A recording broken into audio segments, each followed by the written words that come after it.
ಶಂಕರಾಯ ನಮಃ. ವೀಕ್ಷಕರೇ ನಮಸ್ಕಾರ.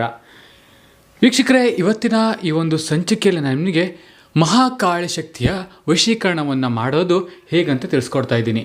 ವೀಕ್ಷಕರೇ, ಈ ಒಂದು ವಶೀಕರಣ ತುಂಬ ವಿಶಿಷ್ಟವಾದಂತಹ ವಶೀಕರಣ ವೀಕ್ಷಕರೇ. ಹೌದು ವೀಕ್ಷಕರೇ, ಈ ಒಂದು ವಶೀಕರಣವನ್ನು ಮಾಡಬೇಕಾದ್ರೆ ನೀವು ತುಂಬಾ ಶ್ರದ್ಧೆ ಮತ್ತು ಯಾವುದೇ ರೀತಿಯಾದಂತಹ ಮೈಲಿಗೆಯನ್ನು ನೀವು ಮಾಡಿಕೊಂಡು ಈ ಒಂದು ವಶೀಕರಣ ಮಾಡಬಾರ್ದು. ಯಾಕಂದರೆ ಇದು ಕಾಳಿಯ ಒಂದು ವಶೀಕರಣ ತಂತ್ರ ಆಗಿರುವುದರಿಂದ ಈ ಒಂದು ವಶೀಕರಣವನ್ನು ಮಾಡಬೇಕಾದ್ರೆ ತುಂಬ ಭಕ್ತಿಯಿಂದ ಮಾಡಬೇಕು ಮತ್ತು ಶ್ರದ್ಧೆಯಿಂದ ಮಾಡಬೇಕು. ಯಾವುದೇ ರೀತಿಯಾದಂತಹ ಕೆಟ್ಟ ಯೋಚನೆ ಮನಸ್ಸಿನಲ್ಲಿ ಇಟ್ಕೊಂಡು ಹಾಗೂ ಕೆಟ್ಟ ಭಾವನೆಗಳನ್ನು ಮನಸ್ಸಿನಲ್ಲಿ ಇಟ್ಕೊಂಡು ನೀವು ಮಾಡಬಾರ್ದು. ಒಂದು ವೇಳೆ ಕೆಟ್ಟ ಯೋಚನೆ ಕೆಟ್ಟ ಮನಸ್ಸು ಇಟ್ಕೊಂಡು ನೀವು ಮಾಡಿದ್ದಾದರೆ ಇದು ನಿಮಗೆ ಫಲ ನೀಡುವುದಿಲ್ಲ ವೀಕ್ಷಕರೇ. ನೆನಪಿರಲಿ, ಇದು ನಿಮಗೆ ಫಲ ನೀಡುವುದಿಲ್ಲ. ಹಾಗೂ ಒಳ್ಳೆಯ ಶಕ್ತಿ, ಒಳ್ಳೆಯ ಯೋಚನೆ, ಒಳ್ಳೆಯ ಮನಸ್ಸಿಂದ ಈ ಒಂದು ವಶೀಕರಣವನ್ನು ಮಾಡ್ಕೊಳ್ಬೇಕು ಅಂತ ನಾನು ನಿಮಗೆ ಹೇಳ್ತಿದ್ದೀನಿ.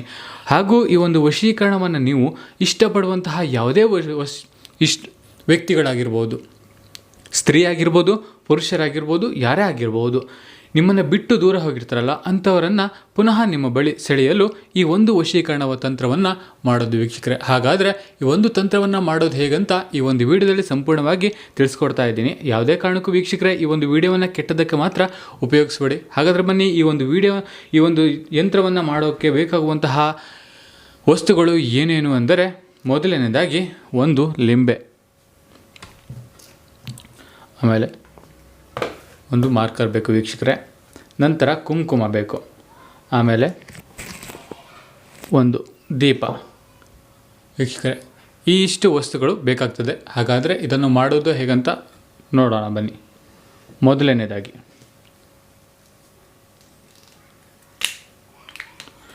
ನೀವು ನಿಮ್ಮ ಹೆಸರು ಫಸ್ಟು ನಿಮ್ಮ ಹೆಸರು ಬರ್ಕೋಬೇಕು. ಅಂದರೆ ಹುಡುಗರ ಹೆಸರಾದರೆ ಹುಡುಗರ ಹೆಸರು. ನಾನು ಉದಾಹರಣೆಗೆ ಒಂದು ಹೆಸರು ತಗೋತೀನಿ, ಹರೀಶ್.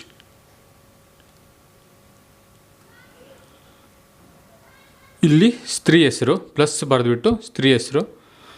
ನಾನು ಒಂದು ಉದಾಹರಣೆಗೆ ಒಂದು ಸ್ತ್ರೀ ಹೆಸರು ತಗೋತೀನಿ, ಶೋಭಾ ಅಂತ. ಶೋಭಾ ವೀಕ್ಷಕರೇ ನೋಡಿ, ಇಲ್ಲಿ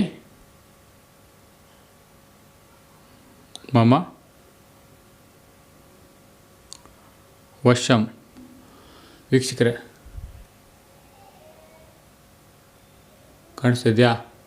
ಇಲ್ಲಿ ಶೋಭಾ ಅಂತ ಬರ್ದಿದ್ದೀನಿ, ಇಲ್ಲಿ ಹರೀಶ್ ಅಂತ ಬರ್ದಿದ್ದೀನಿ, ಇಲ್ಲಿ ಮಮ ವಶಂ ಅಂತ ಬರ್ದಿದ್ದೀನಿ ನೋಡಿ. ಹಾಗೆ ವೀಕ್ಷಕರೇ, ಇಲ್ಲಿ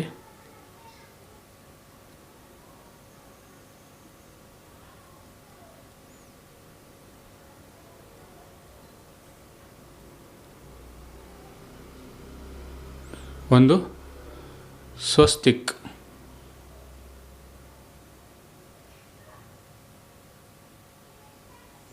ಒಂದು ಸ್ವಸ್ತಿಕ್ ಚಿಹ್ನೆಯನ್ನು ನೀವು ಹಾಕ್ಕೊಡ್ಬೇಕಾಗ್ತದೆ.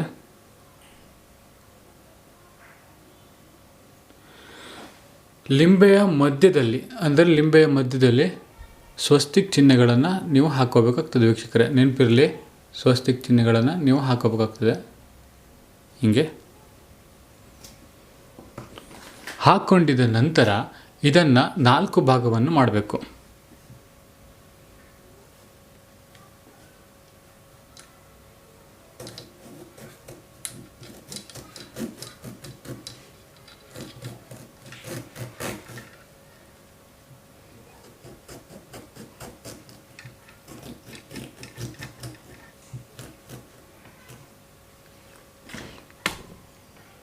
ನೋಡಿ ವೀಕ್ಷಕರೇ, ನಾನು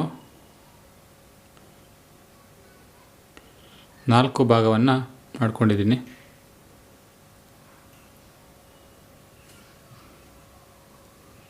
ಇವಾಗ ಏನು ಮಾಡಬೇಕು ಅಂದರೆ, ನೀವು ಯಾರನ್ನ ಇಷ್ಟಪಟ್ಟಿರ್ತೀರಲ್ಲ, ಯಾರನ್ನ ವಶೀಕರಣ ಮಾಡಬೇಕು ಅಂತ ಅಂದ್ಕೊಂಡಿರ್ತೀರಲ್ಲ, ಅವರ ಹೆಸರು ಈ ಒಂದು ತಂತ್ರದಿಂದ, ಈ ಒಂದು ಮಂತ್ರದಿಂದ ನೀವು ಹೇಳಿ ಇಲ್ಲಿ ಕುಂಕುಮವನ್ನು ಪ್ರೋಕ್ಷಣೆ ಮಾಡಬೇಕು. ಯಾವ ಥರ ಅಂದರೆ ನೋಡಿ, ಓಂ ಕಾಳಿಕಾಯ ದೇವಾಯ ಮಮ ಆಕರ್ಷಣ ಸಿದ್ಧಿರಸ್ತು.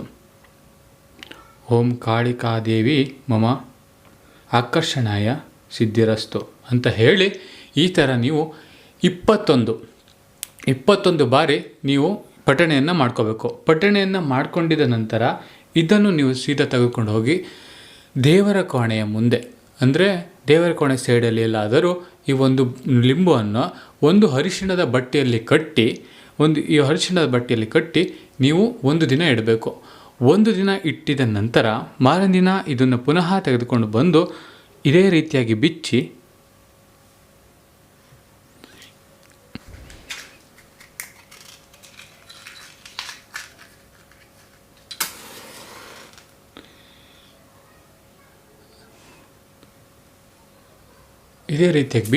ಈ ರೀತಿಯಾಗಿ ಒಂದು ದೀಪವನ್ನು ಹಚ್ಚಿ ನೀವು ಯಾರನ್ನ ಇಷ್ಟಪಟ್ಟಿರ್ತೀರಲ್ಲ ಆ ಹುಡುಗಿ ಹೆಸರು ಓಂ ಕ್ಲೀಂ ರೀಂ, ಯಾವ ಹುಡುಗಿ ಹೆಸರು ಬರ್ತೀನಿ ನಾನು ಶೋಭಾ ಅಂತ ತಗೊಂಡಿದ್ದೀನಿ.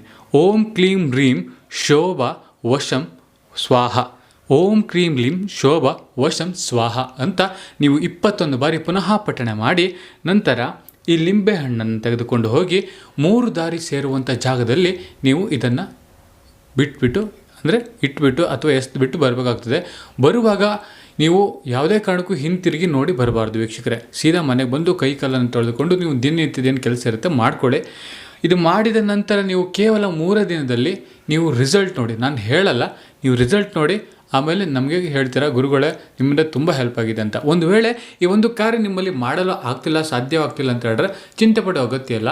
ಸ್ಕ್ರೀನ್ ಮೇಲೆ ನಮ್ಮ ನಂಬರ್ ಬರ್ತಾಯಿದೆ, ನೀವು ಯಾವಾಗ ಬೇಕಾದರೂ ಕಾಲ್ ಮಾಡ್ಬೋದು. ನಿಮ್ಮ ಯಾವುದೇ ಒಂದು ಸಮಸ್ಯೆಗಳಿಗೂ ನಾವು ಸ್ಪಂದಿಸ್ತೀವಿ ವೀಕ್ಷಕರೇ, ಚಿಂತೆ ಮಾಡೋ ಅವಶ್ಯಕತೆ ಇಲ್ಲ. ನಿಮ್ಮ ಸಮಸ್ಯೆ ಇದ್ದರೆ ನಮ್ಮ ಹತ್ರ ಹಂಚ್ಕೊಳ್ಳಿ, ನಾವು ಅದನ್ನು ಗುಪ್ತವಾಗಿಡಲು ಪ್ರಯತ್ನಿಸ್ತೀವಿ ಮತ್ತು ಗುಪ್ತವಾಗಿ ಇಡ್ತೀವಿ. ಹಾಗೂ ಯಾರ ಬಳಿನೂ ನಾವು ಇದನ್ನು ಶೇರ್ ಮಾಡ್ಕೊಳ್ಳಲ್ಲ. ಎಲ್ಲರಿಗೂ ಶುಭವಾಗಲಿ.